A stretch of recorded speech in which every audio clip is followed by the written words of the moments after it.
Rurik does look like a cheery fellow, doesn't he? Smiles all around. As a descendant of the Vikings, I have to remind you, loot the monasteries. That's where the most gold and valuable stuff is. As you say. Where are they? There they are. Hello, Poppet. Right to my southern border. Oops.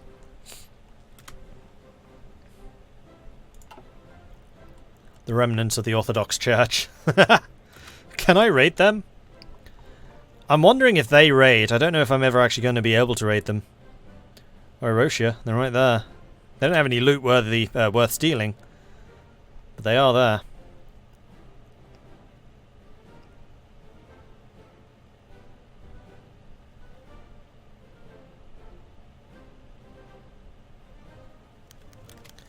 An ultimatum. We have received an ultimatum from Orosia. They are demanding that we hand over tribute or loot, or else they will raid us and take it from us anyways. We are an impasse as to decide.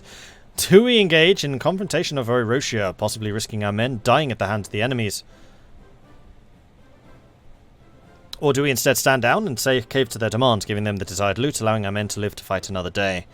We will not back down so easily. And I'm going to bring in somebody who's a bit better at defending. Well, attack is still damage. No. I think that attack is still useful here. No. Hail no! I believe is the term. Their units are actually under strength. And we're pulling in all three of our divisions. So how are we doing in terms of equipment?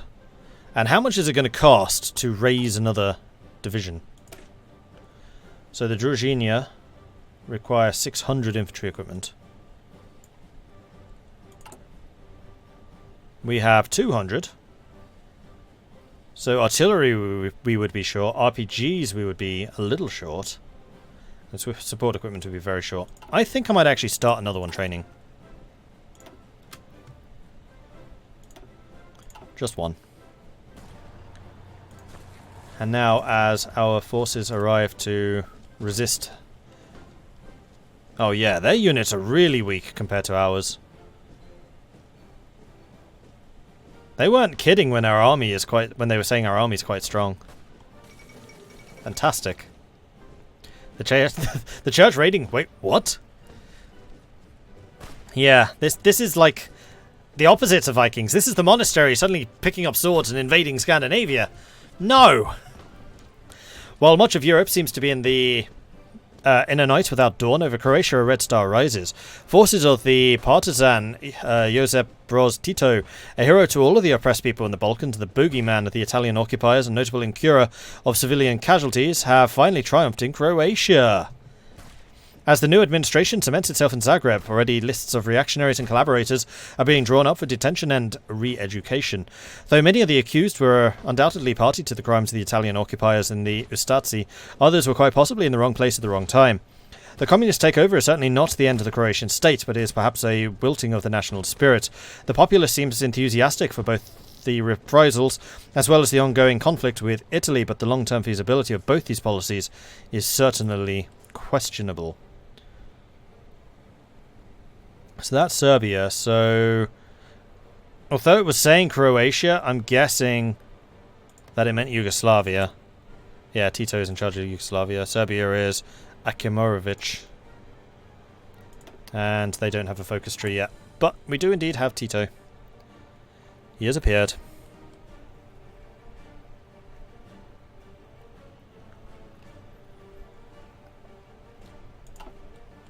Guess it's time for a Viking crusade against the Orthodox devils.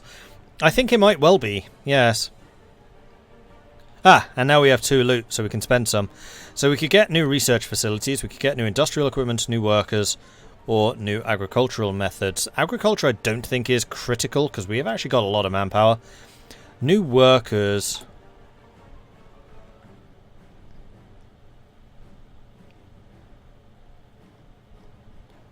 What exactly do you mean by new workers?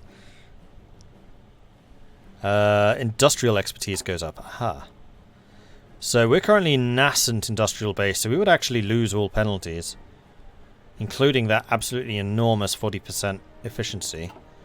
Or We gain industrial equipment, which is just outright production or research. Research facilities would then become modern. Industrial equipment. Oh, we're already getting expertise as it is. So equipment would be power tools to rudimentary manufacturing lines. That's a big deal because that's the construction speed. So I think we'll probably invest in the industrial equipment. And then agricultural methods would be manpower, which we don't need. So yeah, we're going to spend on this.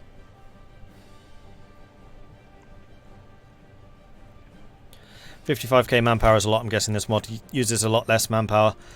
Yeah, basically. I mean, look how big we are compared to everyone around us. Like, none of us are huge. Recent reports have been sent of an overwhelming victory against a recent party of raiding bandits. In a brutal standoff, they were decimated by our valiant defense forces, and now their bodies lie scattered and mutilated by war. With survivors dashing for cover and retreating to the enemy frontiers, the soldiers chant songs of victory and heroism in the face of the invading evil. The rush of bloody defeat will certainly teach them a lesson about attacking the land of Kemerovo for years to come. So we gained political power, we gained stability, and also 175 guns, which is almost certainly more than we lost. And we now have enough political power for another investment. And I'm thinking probably industrial invest. Oh no, that costs 75. That's rather more expensive.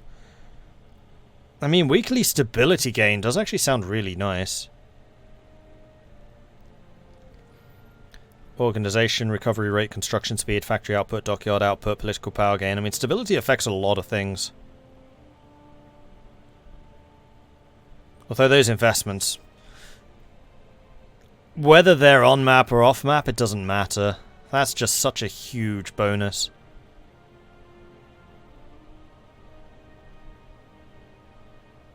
But it is also more expensive.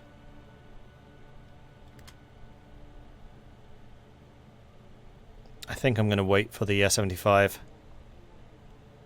I don't think there were any more of these that I wanted. I mean, losing one worker discontent, probably not the end of the world. And that 7.5% reduction in consumer goods factories is pretty freaking huge. Oh, these are repeatable. Oh.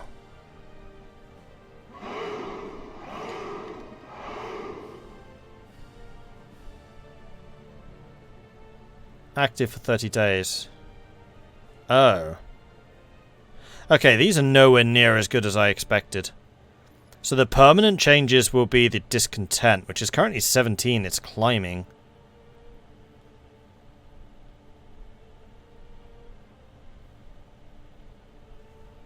I didn't realize that these were timed.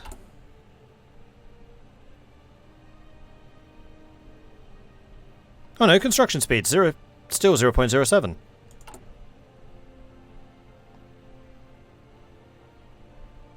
Although that is not 7.5%. Should be 0.7. No, that's not right. Yeah, 7% is 0.7. You're right. 70% would be 0.7. So it is still in place. I'm going to give this another 24 hours to the 24th of May, and I'm going to see if it's still in place. It is.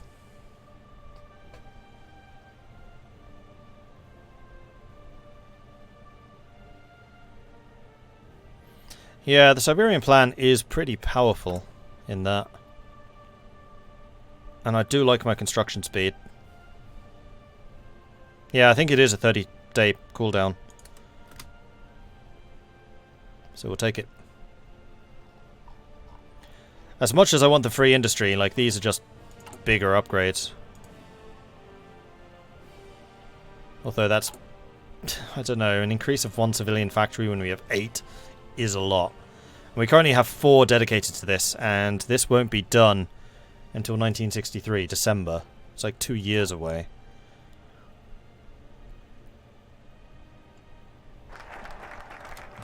Economy for the modern age is done. Okay, so poverty rate is now going to go up.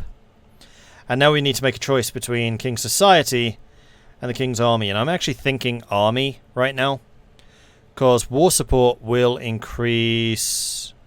Oh no, it's command power and recruitable population. Okay, that's less important. Army professionalism going up is good. Gaining bigger army. 180 days though. Land forts is good. Replace basic training with combat schooling would be massive. Organization +5. Division attack and defense +10. That's enormous. And then another factory. Decreases consumer goods by 7.5%. It's also massive. Yeah, we're going to get the King's army. And then we'll deal with the King's Society afterwards. The Royal Armed Forces are pitifully small and armed with only the most basic of weapons. Their commanders' tactics are ancient, dating back to the German invasion. The military needs to be changed if we want to have any hope in defending ourselves and defeating the rebellious subjects outside our borders. To make our army our king would be proud of, our small forces must be increased to a full standing army to defend the nation. That means ever more men will need to join our forces if we want to have a chance of victory. We must also increase our military production to arm these new recruits. Lastly, our tactics must be retouched to fight a modern war in the Siberian wasteland. The Royal Army must never lose.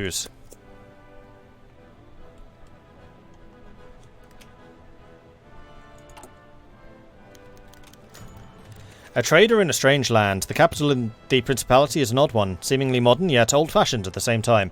An interesting architecture painted the picture of medieval European capital with old and new Russian style.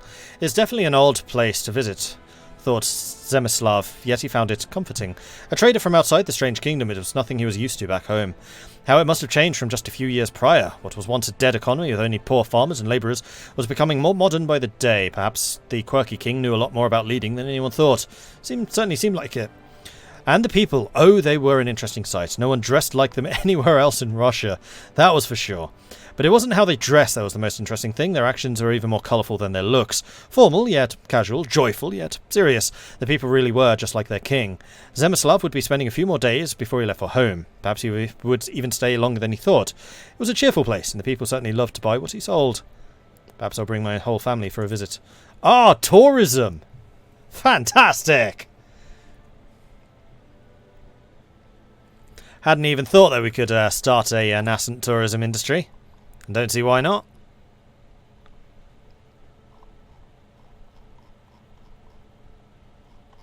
Alright, what are you saying I can do? Oh, political campaign.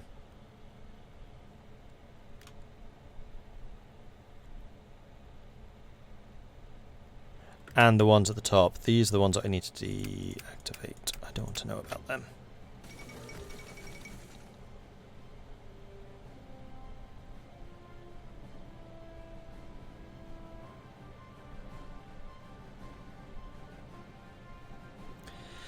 Has Burgundy finally done it? The Swiss Seismological Service has launched a press release with worrying news. Last night, the headquarters in Zurich noted a seismological event somewhere in the Burgundian Jura that lasted 4 seconds and reached 4.6 on the Richter scale. Due to a lack of aftershocks, they concluded that this is not a natural activity, but likely a man-made incident. Several Swiss radiologists have also reported a spike in airborne radiation equivalent to a mild nuclear meltdown. Or an atomic air blast. Governments worldwide have arrived at one conclusion. The Burgundians successfully tested a nuclear device, twice as strong as the one dropped to Pearl Harbor in 1945. With the shadow states remaining tight-lipped as ever, the news will likely never be confirmed. Still, it seems that 1962 will be remembered as a dark point in history, the year Burgundy ascended to the ranks of nuclear powers. God help us all. Why do I hear Old World Blues? Yeah, we might well need to switch to that after this. Oh, DEFCON's dropped massively. It was 2, it's now 4.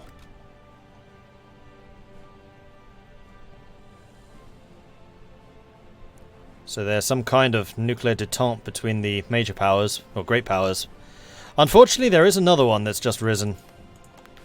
Though right now it seems a bigger problem for Germany than any of the others. It was 5? Oh. Could have sworn there was a 2 for a while. When we started. Ah, right. The other thing I need to do is have you lot forming a line with a plan. Because I have a feeling that those plans are what's carrying a lot of our successes. Plus, just having lots of guns. And we are still running a deficit for most things. A vacuum tube vacuum tube computing. Yes, we have good computers here. And I think I'm going to grab the 1960s computers as well. Transistor computing. Super advanced. Continuing from the vacuum cube, the computers of the 1960s have undergone the first steps of miniaturization. As the machines get smaller, their performance increases, making them more and more ideal and affordable to use outside of academic settings. Alright, political power has risen to 50.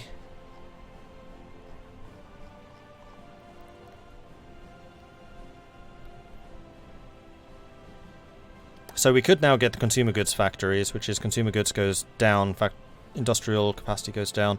I'm going to do that because I don't know what it does.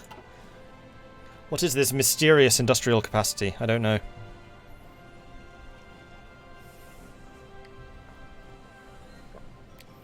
Mish, thank you very much for the follow. Welcome to the channel.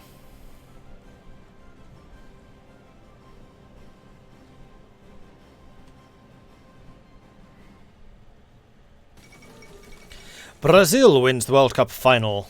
The 1962 FIFA World Cup was today drawn to a close with the 3-1 victory over defending champions Brazil over Hungary in Santiago.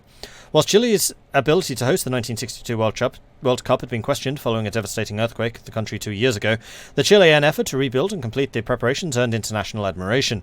The tournament became marred in controversy, however, with violent clashes erupting between the Italian and Chilean teams in what the media has labelled the Battle of Santiago. Local police forces were later required when violence erupted between the German and Hungarian fans following the German semi-final 2-1 defeat against Hungary, with Germany finishing in 4th place after going to lose the 3rd place playoff against the host Chile. Congratulations to the champions. Yeah, this mod is still very much in development. This is the first public look at it.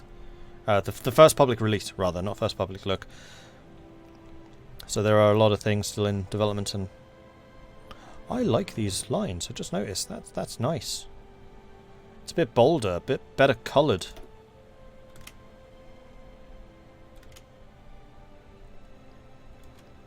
Now, do we have any operations which are going to be available?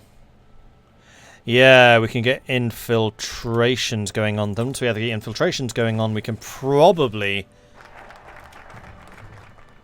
get blueprint stealing. The King's Army, finished. So now we need to choose between a standing army and a conscript. Well, it's not a choice. We can take either or. So army professionalism will start to improve. We're currently political interference. This will actually lead to a professional army. No penalties. Oh man, that would be amazing. Yeah, we're going to go for that first. So we can start it ticking up. To defeat our enemies, we cannot have an untrained rabble. The core of our military must be made up of professional soldiers who are willing to fight for our king and his ideals. With a well-trained and professional army, even the largest of enemies can be bested. We shall stand above the other traitorous warlords who wish to conquer and destroy our kingdom. While it may take some time to fully professionalize our military, it will be worth it in the end. Better training and better officers will whip the troops into shape. Our army will be the most distinguished and magnificent in Siberia.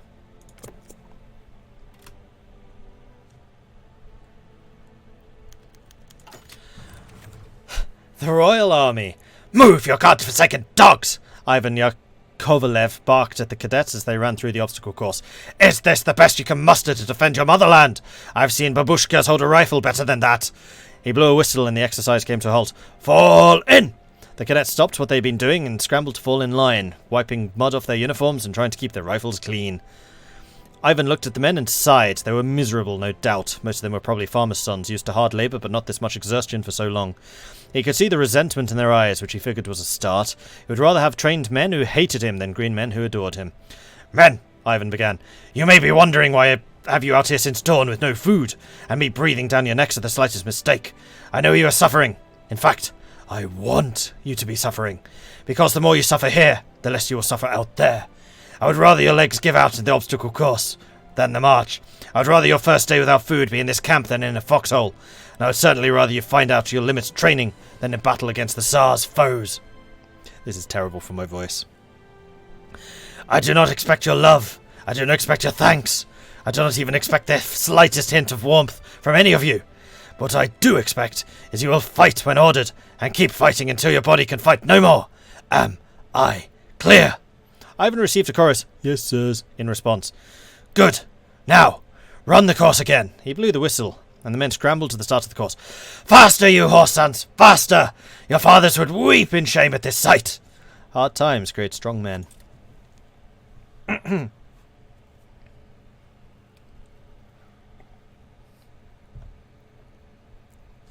Yeah, definitely needed that drink there. Ouch. Okay, so we have some decisions available again. We have several raids that we could do. So we could go after Oirotia again.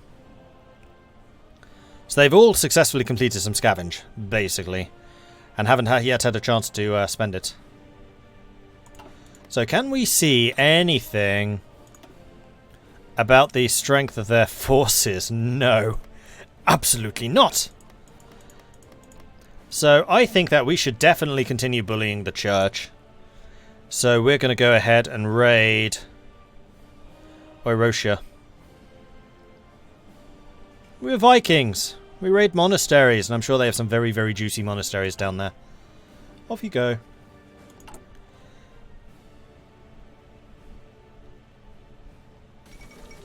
Collapse of the triumvirate.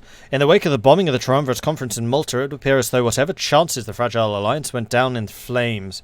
The incident proving to be the final straw for many, both the Cordelios and the Turkish president have now declared their respective countries' desire to leave the alliance.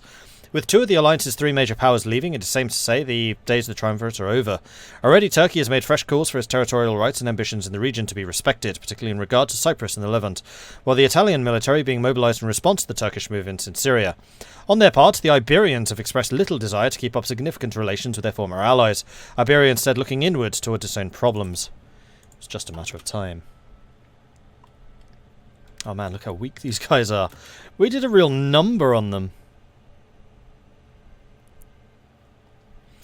Big question, are we orthodox? No, we're anti-religious. We care nothing about religion. We care only about history and its proper teaching in schools. Or something.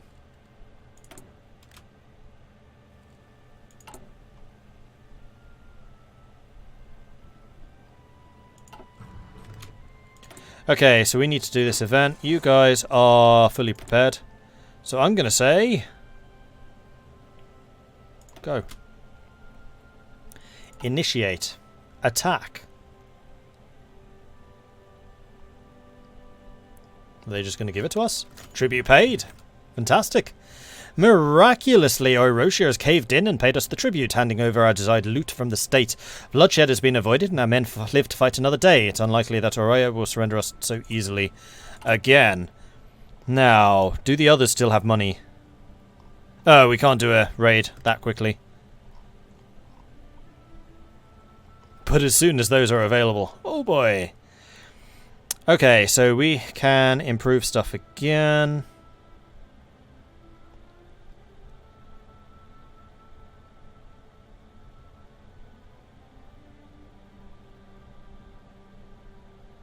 We could decrease consumer goods factories by 7.5. This will increase worker discontent and stability, but I think that's okay.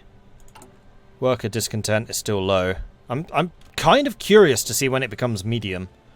And at medium, I'll reduce it to low again.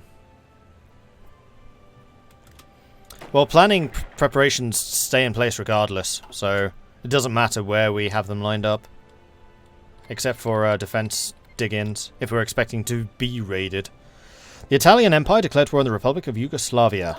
Oh dear. Although what I think I will do is line up over here. So that if they do attack us, then we'll have the dig-in bonuses at the very least. That river goes through the province. That's illegal. Rivers are supposed to go around provinces, not through them.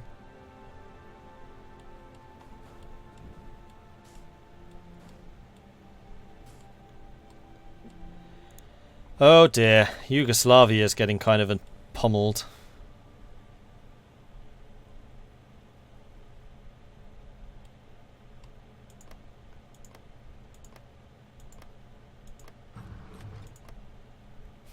Adriatica. Nice. Well, they had a good run.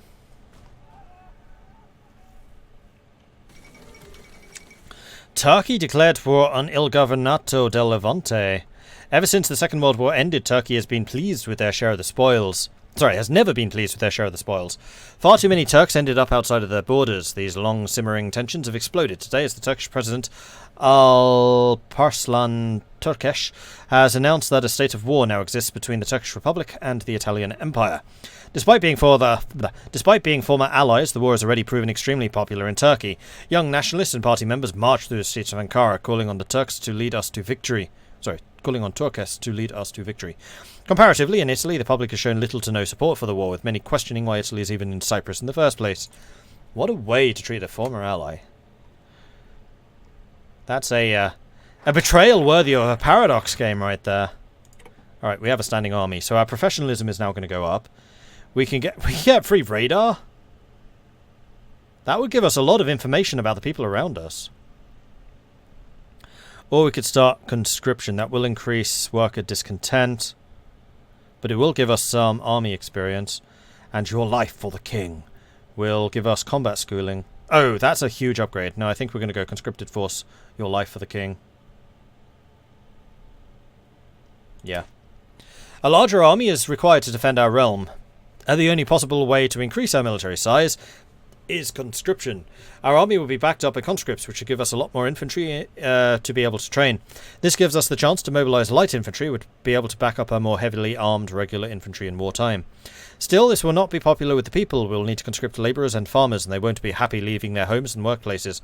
Unfortunately, this is a sacrifice we'll need to make to defend our king and our land. Decisions. Can I raid? No. However, I can scavenge for loot, and we should definitely do that.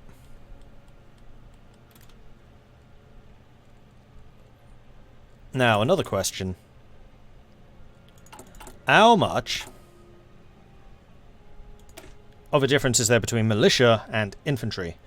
So militia have a manpower of 5,300. These are still 6 combat works, so 6,600. These have less support companies. Infantry equipment 520, support 10. Infantry equipment 610, support equipment 30. But they also require AT and artillery. So the militia units are cheaper.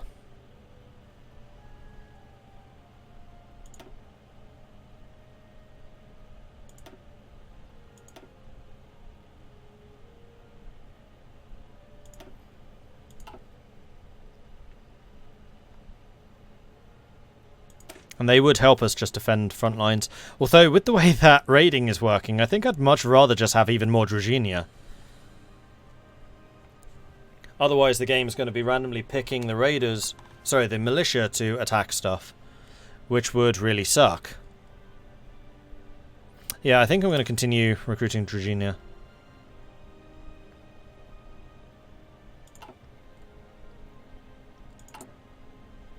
We still have weapon shortages, so I'm not going to start another one training just yet.